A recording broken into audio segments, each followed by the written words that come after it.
You are not the right fit. You are not the right fit. 2 Corinthians chapter 6 verse 14. 2 Corinthians chapter 6 verse 14. What does it say? It says, do not be unequally yoked. And what is the meaning of being unequally yoked? Have you ever checked it? You can pick up the phone now and just Google the meaning of unequally yoked, and I will read. What that means is that in a spiritual or moral sense, or even a physical sense, being unequally yoked means being in a close relationship where there is a fundamental mismatch in core beliefs and values. Now let me share with you the story of Nick Cannon and Mariah Carey, which we just saw a couple of weeks ago. Nick Cannon left Mariah Carey because they just weren't the right fit. He said so himself. He said he felt he wasn't being a man in the relationship. He felt like the closest to a man that he felt in the relationship was that he was Mariah's man, and that made him feel uncomfortable. But Mariah was very okay to go on with that relationship, even though Nick didn't think so. So right there, you have two people who are unequally yoked. She already knew that she was bigger than Nick Cannon, but she was okay with it. She was happy with it. She loved him and she cared about him. And he also believed in his own way that he was in love with her and that he loved her and he cared about her. But he just couldn't get past that thought, that feeling that he wasn't in his rightful position. And so he left because it was creating issues for them. So if you're going to not be cooperative because you're not feeling comfortable in a relationship, there's nothing that the other person is going to do. And he never even complained that she was bossing him around. He never complained that she was acting like a diva in the relationship, or that she was leading the relationship. But it was him. He confessed that he just didn't feel man enough in the relationship, because he was now known as Mariah's man. And so it was like he wasn't a man in his own right. And so he left.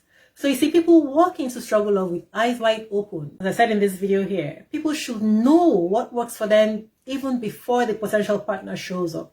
And with that mindset, we'll know that we'll only accept what works for us. And if you don't already know what works for you, you're going to be blown in the wind when you get into relationships that you shouldn't even be in the first place. And then whatever plays out there, you'll be blown around by it. And so that's why we get into these struggles. But it's okay, because we will learn. We'll learn. After it's happened once or twice, we will learn. And if we're self-aware and if we're honest with ourselves, we will tell ourselves what works for us and what doesn't work for us. And then we'll do better. We will know better and then we'll do better. But what people do instead is create relationships with people based on wanting the person, being attracted to that person, being attracted to other things about that person, despite the fact that that person is coming along with so many things that they're not a fit for us. So those who have good relationships, because that is even harder work. One of the things that gets us stuck and staying is the fact that one might actually think of themselves as so much of a catch. And some of us, even sitting out here, we look at people and we feel like this person would feel so lucky to have me, or I would feel so lucky to have this person. But when we get into the relationship, perhaps it's possibly even the fact that we're so great that makes that person feel so intimidated that they misbehave in the relationship because they're trying to overcompensate.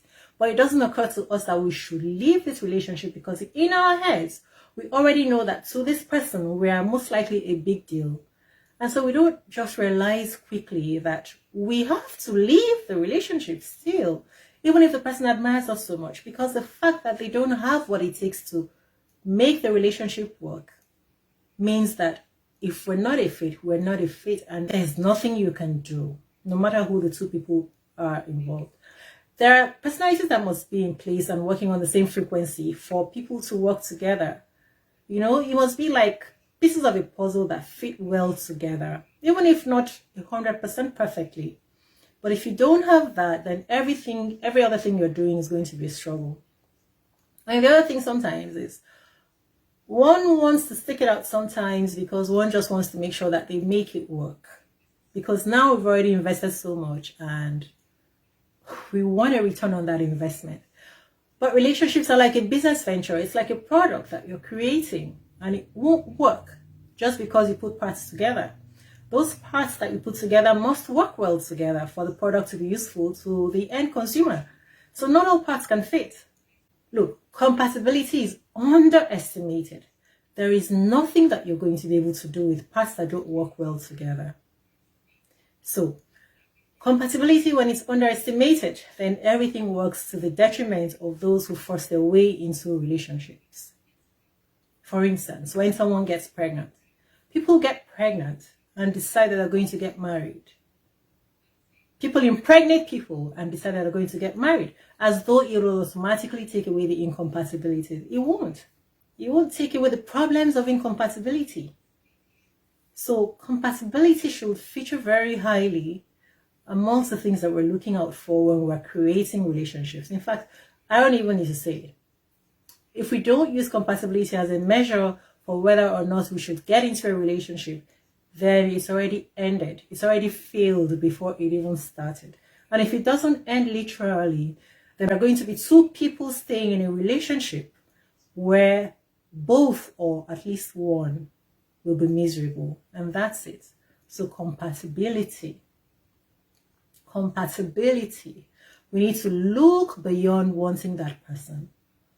What about the attributes that this person is coming with? Are those attributes on the same frequency as yours? Are you going to work well together? And if you can't answer that in the positive, then it's a complete no. And there is nothing that is going to change it. Otherwise, it's going to be misery and a struggle of relationship.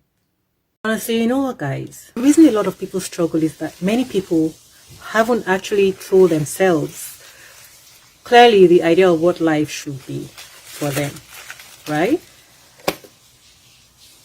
If you know in advance what you're expecting from someone and when you're going into something, like if you're going into a meeting and you know exactly what you're going in there to ask for, you will be better placed and you'll be better positioned to make sure that you get what you want. But when you haven't really thought it through and you're saying, let's just see what things look like and see what happens, and then I'll adjust, you're going to go in with a very different attitude from when you're going into that meeting, knowing that you're going there to ask for, say, 100,000.